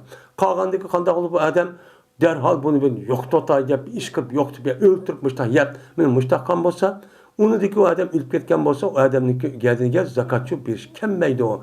Dep men bazı insanlar köyde olma zakatta yeliştip zakatniki perzi oğlanı geldi düşüp oğlanı düşüp olsa mı bunu yok kılımında müştahçı yelişletti.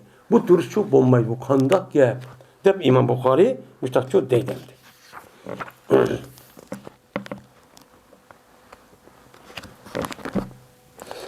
Babun hileti fin nikahi.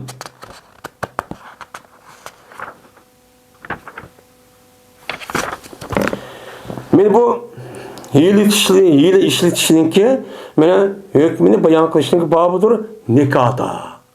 Nikohda bir odam hiyla ishlatib, ya'ni nikoh esa qandoq bo'lsa shunday bo'lishi kerak. Ammo bunga ya erning o'zi ayolga hiyla ishlatibdi yoki shu masalan mehri haqqini beraman yo bir ish qilaman deb yoki bo'lmaydi u odamning o'zi yoki u ayolning o'zi erni hiyla ishlatib mushtaq bir ish qilibdi. Qilgan bo'lsa o'chanda bu hiylining o'zi nikohda bo'lamdi bo'lmadi. Nikohda ishlash uchun bo'lmaydi. Abdullah ibn Mas'ud radhiyallohu ta'ala rivoyat qilindi. Shuni deb yozmay payg'ambar sollallohu alayhi vasallam to'sti shig'ardi.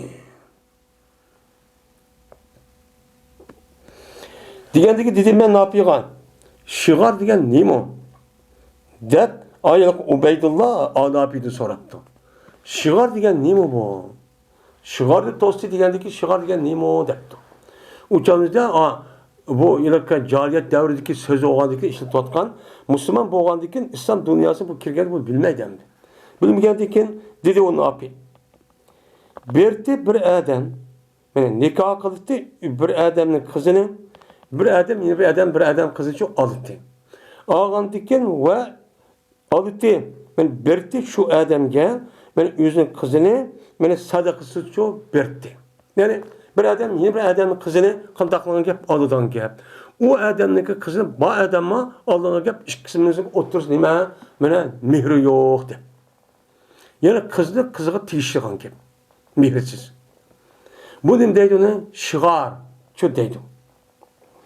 Va nikoh oladigan gap u odam bir odamning qiz qardoshini va nikoh beradigan gap u odamga o'zining qiz qardoshini mana nimasiz mehrsiz. Bu nima o? Shig'ar. Men bu nima hiyla. Qanday qiladi? Asi oldim taqdim degandikin, oldim taqdim degan bu nikohniki bir shartning birisi mehr berish. Endi mehr bergandikin u odam qanday qiladi? Mehrining o'zini u odamning o'zi epini men olaman. Uni deb ko'ra, sening qizing varkan o kızın məhmən sana mehr verişim kerakdi. Unda o mehr verməkçi olan, sana verməkçi olan mehrin özü. Sen kızını versən, kızını sen mən bərəqə işimiz anlaşdırıb, müştaq qısa mənə oxşaş emasmı? Şəki əməliyyatı şu doğru. Aşağı şu qaraydı. Lakin bu nimə yeli işletiş. Çünki manınki alınğan mehrisi ma qızınki o başqa. Manıcı başqa. Onu qolu qoyuş kerak. Bunun atanısı egi olub, uçat sünni şəkil bilan özgərtib, bunda qilish nima durust emas deydi. Şunun yine dedi beyaz ve insanlar. Eğer yelişsə bu adam, bunda qıptı, yelişdi. Hatta ki epti bir adam şiğarının üstüge bir adam ne qıptı, xutul epti. Xutul ağam olsa durust edemez mi? Deyik beyazınlar. Yani İmam Bukhari'de katta adamın özü bunu çola demesi gerek demdi. Şimdi şiğarının üstü bir adam bir nemin yaptı o, bizi deydem yani fi mezhepteyle mesela bir adam yeni bir adamınki kızın elip o kızın ağandaki bu adam mehri veriş kerdi. Mehri verişten kaçıp onu dün köre benim sığınım bakken ben sana verer. Uçan mehri eriştiğimiz yok. Müştak kılmayımız mı dedi hangi. Degandikin bu adam ma'qul deydigan gap. Buniki o'zini mesela Hanifi mezhepte bu durus. Bu durus nikohniki asli durus. Nikohniki asli nima qilgan? Chunki asli bo'lgan qiz o'g'ilniki oldim, tagdim degan gapning o'zi nima durus. Endi buniki mehriniki o'zi shart. Shart bo'lganiki shartsiz bo'lib qoldi. Shartsiz bo'lib qolganiki bu nikoh fasid.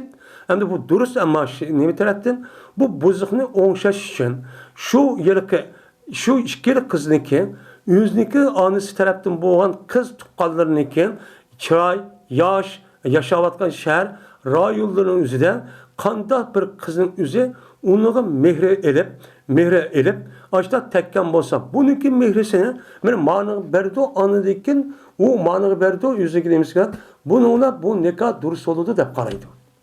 Bu nima qildi? Tüptünde undan yo'qolib ketgani yo'q. Chunki tüptü yo'qish uchun ya er yo'q bo'lish kerak, ya ayolchi yo'q bo'lish kerak. U ikkisi bor.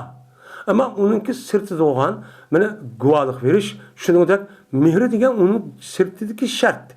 Şart bo'lgandiki, bo'lmay tatib qolsa, uni mana buzuq bo'ladi. Buzuqni tuzash uchun uniga mehrini berib olsa, ana ma'mi bersa, ayrim o'chaningizda o'chib bo'ladi deb qaraydi. Buni ham Imom Buxoriy buni yil ishlatdi bu deb bunda aytadi. Şart batıl. Şart nima? Batıl. Bunun şart nimeti o batıl. O katte ben kızımı vermem. O kızımniki yaşını vermem. Sen kızın yaşını ben nim kılmaydı. Muşdak mehrini kılmaydı. Değişliğe bu şart batıl. O şart batıl olgandaki asıl bunu bazı adamlar bu dürüst aldı. O nimi esasen dürüst değil. İyi demez mi değil. Ve dedi bu bazı insan nekâh mut'ide nekâh fasit dedi. Yine şart nimi doğru ya da batıldır dedi. Şimdi ya şart batıl dediğin gap bazı nasıl gibi şart batıl dediğin gap yani aşk şart kıldı. Ben sanırım ya kızımı sana berey. Anda oğandaki senin kızınınki ya senin yüzü sana bana be. Muşta ipti işide ikimizin ortasında mehri olmuşsa hep şart kıldı. Bu şart batıl. Şart batıl oğandaki uçağınızda o diyendeki onunki dürüst keltirişini hazır dediğini müştakkalınız. Hem de nikah mutluluğunun üzerinden nikah nemidir? O pasittir. Yani bir adam mutlu dediğine menfaatli işleyen gibi. Menfaatli iş için qanday qilib bu adamın üzerine bir erkek avasında ayağı yanında ayağı yok ya ötkap kalı ticaretçi bir işçi. Unda o anki bu itibardan endi bu mümin Müslüman bo'lgandan bu itibardan yer zina şu bo'lmaydi. Bu bo'lgandan endi xotinlar ise anında ayağı bir balları var. Onu qıplamay bir jirak gitib qaz bo'lmaydi deb, endi qanday o'zining nafsi qandirish uchun nim qilgan gap? Men sizden menfaat ediş için ben siz bilen 10 günlük siz xotin qilib olaman. Bunun karşılığında ya 5 gün ya 10 gün bunun karşılığı sizge mançılık pul vermen degen gibi. Pul vermen degendikin bunun nim deydi ona nikah-ı muttah deydi. Nikah-ı muttah'nın yüzü İslam dinimizin nimi o? Haram. Bu nime? Haram. Haram bo'lgandikin bu yerden müştah dedi bazılar kim dedikken o diye adam bakken ama bizim Hanefi mezhepte mi nikah-ı muttah, nikah-ı muvakkat yani vakitlik 5 günlük aldım. 2 aylık aldım, 4 yıllık aldım der. Bir adam bir xotinni işte ağam bolsa bu nikah nime? Batıl. Nikah olmaydı. Bu haram. O dedi yine bazı insanlar olanın bazısı mut'a şiar caiz dedi. Lakin onun içinde koyuvatkan şartın özü batıl oldu. Şartın özü batıl olgandikken ayada kızı tigiştirip nökülmaydı o şart koydu emas mı? O şart batıl. O iş kadar nesi emas. Yok olan boldu. Yok olan bolgandikken uçağınızı hesap almayımız. Almagandikken goya bu işkisi mehrisiz xotun aldı oldu. Mehrisiz xotun alsın nikah fasit oldu. Bu onşaş için mehri misli için ketimiz. Mehri misli için verdi. Şimdi nikah mutluluğu şu. Mesela 2 günlük, 5 günlük aldım. Siz ne deydi? Xotin qo'yib, ha, bo'pti, men tagdim, mening manfaatga vasım, mayli deydi. Degandiki bu şart. Şart batıllik bu hesap emas. Ama aldım, tagdim bir gap, her ishkisi chiqqan bo'lgandiki bu durust. Buniki endi ayat vaqtlik erishishning o'zi nima u batıl. O nikahning o'zi nima bo'lishi kerak? Mutlaq abadchi bo'lishi kerak deydi.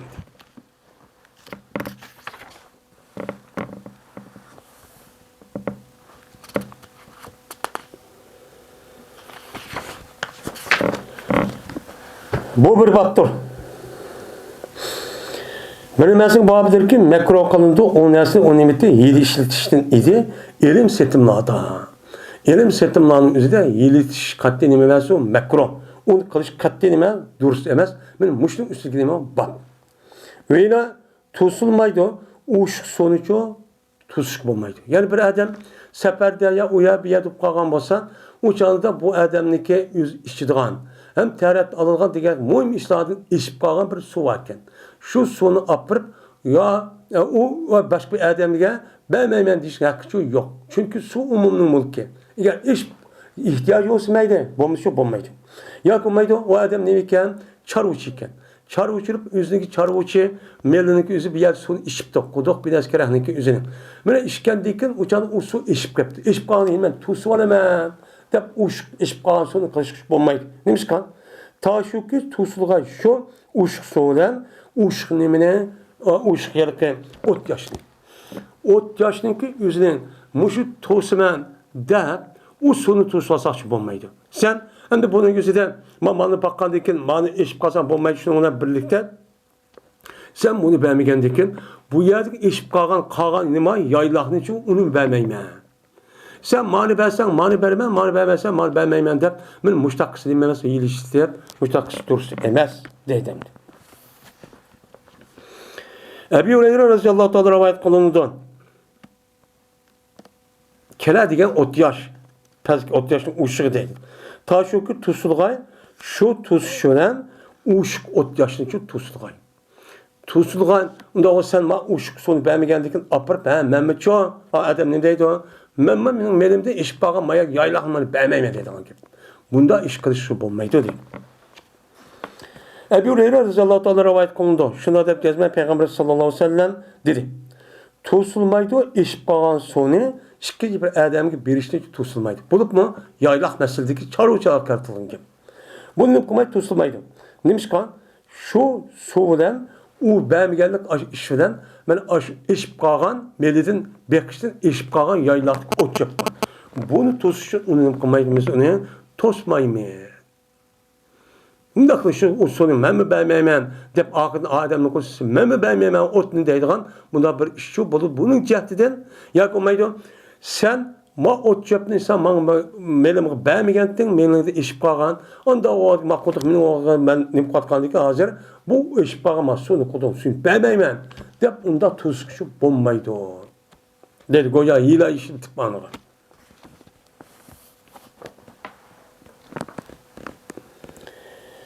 Babun ma yukrahu minet tanacüşi. Bu bilinmesin babdır ki minet mekruh kılındı o nesli tanacüşti. Yani yalgandın malını köptürüp nim kılıştın, setiştin. Hem de neceş deyen gep aldamçılık. Aldamçılık kızıl göz. Böyle aldaştın ibaret olan nesli nimdeydi o tanacüş. Tanacüş diye eside bir adamdaki mesela bir yerden bir kanç kuşun var. Bir kanç adam birleşip bir yer koşun teşkildeydi. Teşkildegendikin onun işide birisi bir mal bir yer apırdı. Apağandikin oy mançpol ançpol deyip esi mazaniki bazaniki bahası da ya 2 koy 2 son ya 3 son. Onun deyip ki bu adam uya apırdı mı kılgan ki 10 son deyin o gibi. Ya ki bu adamın üzü bu malın üzü sahtekarlığını bildi. Sahtekarlık hak bilmeydi. Bilmeydikken o cin mal bu ubda mal deyip aldığı gibi. Ağandikin ikinci adamın üzü ağısı aş koşulu adam var bu kip andaki 4-5 kip şap aldığı gibi. Ağandaki adam kip oy bu umlu şey aldı. Bu bunun deydi onu neceş deydi. Sahtekarlık kırış. Xahni aldaş. Bunda kırış nime İslam dinimizde mekruh ki haram. Yani daha iyi işletti dendi. Kanda goya şekilde kalan bir kança yelke yüzün adımla bir şvaga adımla koşundu ki anı bir kança adımla sema ay diyen nime şekilde ana eliş arkalık yüzündeki məqsədi o mal almaz emas. O məqsədi yaman məqsədi mi?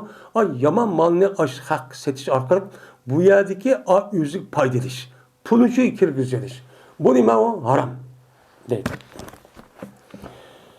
İbn Ömer radıyallahu ta'ala rivayet kılındı. Şuna deyip ki cezmen Peygamberimiz sallallahu aleyhi ve sellem tosti ne geçtiniz tosti? Ne mi kılıçtı? Ben aldap. Müştak soğuduk kılıçtı ne mi kıldı? Tosti. Deydimdi. Ne geçti hazır şu diyelim şu. Ben şu.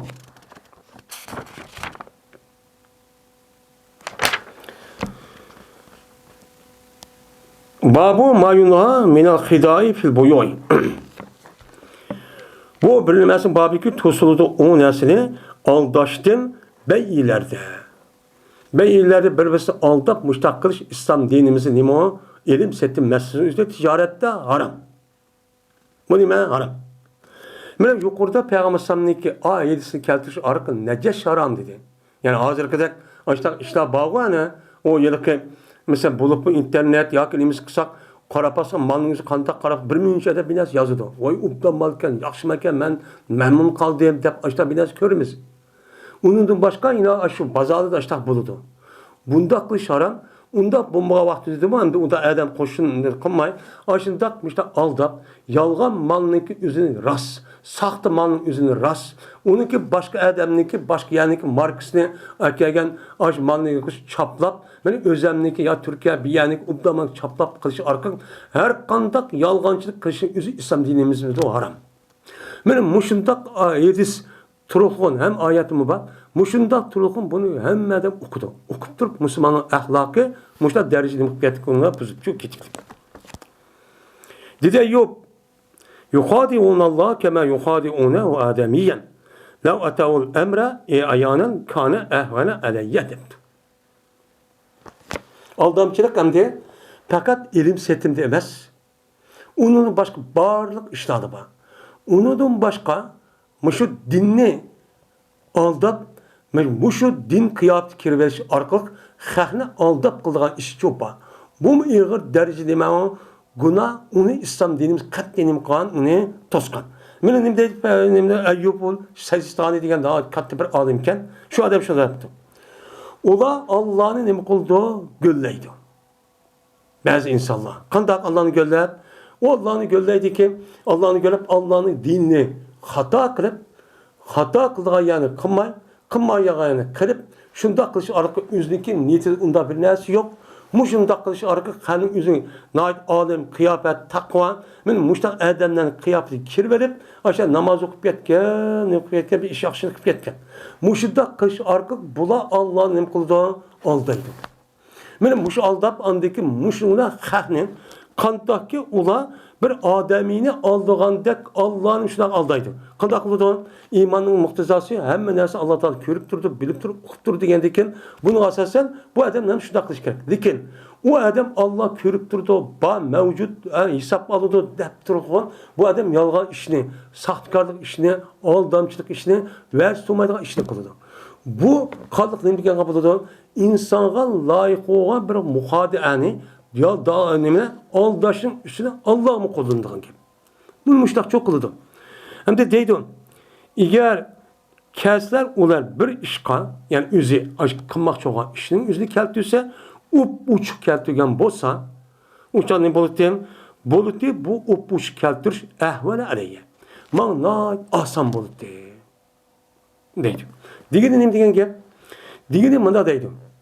Eğer bir adam bundak aldaş din tonuğu kiriverip, yani İslami kıyafetin içi kiriverip, yani hicaplık ayalların içi kiriverip, ben yakşı Müslüman der, şunda kılış arkalık insanların aldaş işiden, ben aldaş işindeki üzerine, eğer unda kılıştı bu adam, uçuk aşkara unda işini kılmay, ben maaşını kıldım, ben mağını kıldım, ben da kıl diyen bolsa, bunu nispetten o adamniki o işinin üzerinden cinayet edin, mademlik uçuk aşkara kan cinayet deme asan. Unime o tövendeydi. Ama manın üzerine dinni asas kılıp, dinnin kıyafeti kirverip, böyle muttaki, salih, ubdan, yakşı ayan, diğer kıyafeti kirveriş arkalık, xalqdan açta her xil narsa eliş arkalık, bununki cinayeti en ağır değil. Bu nime onun cinayet pek ağır. Ama uçuk aşkar kandı epti o adam ya bulap ya al ne mi kıptı ya ticaret başka bir işte kıptı uçanı bunu sel töver. Ama hemmisi haram. Demişler deydi. Bu nime o haram deydi. Mene hazır günümüzde şu. Günümüzde men Müslüman men deptirip kıvatka iş. Ama Müslüman demez dep kıvatkalı o münafık o gayri dinlik casus hayli var. O kılıdı o ara alanına iş yok. Men Müslüman dikkat kılma cıks yanı çatıp getiriyoruz. Ama men Müslüman deptirip açta kıvatka insanlar var. Bu hem de günah oldu degen gep. Günah olan iken o adamın uçuk aşkar açlık kıkanten ma adamın mehbi haletten müştan yeliştirip iştakın ağır derece nime günah deydi. Abdullah ibn Ömer radıyallahu ta'ala anhu'dan rivayet kılındı. Cezmen bir adam peygamberimiz sallallahu aleyhi ve sellem'ge şunu dedi ki cezmen bu adam aldınıp geldi o ilim setim iştahda. Tüz bir adamken sabda. Müşna bir naz epsam ben aldınıp ketme ya Resulullah deptim. Digendikin dedi peygamber kaçanik sen ilim setim işine kısan deyinsen la hilabette. Emsen aldım sattım. Boldu mu? Boldu. Ondan olsa meğer aldığın şey yok. Cuma sen aldım edin, ben aldım edin. Digendikin he deydi. Ha degendi ki sen muşta kıvan. Eğer kim seninki sodanızda aldınış, muşta işi olmaz, muşta dep kilişken tok, ondan aldatsa bu sahtını veripsen, ben sahtını bergendik, obdanı vermepsen, onda onu yandır olmazsa neyim ol, dur sorulsa muşta şart kıva. Eğer açta bir acizliğin çoğun, bolsa deydemdi. Yani demek,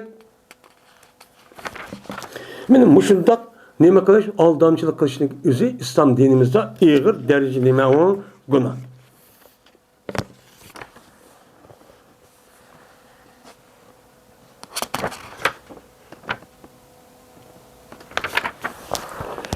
Ve ahir da'vana elhamdülillahi rabbil alemin.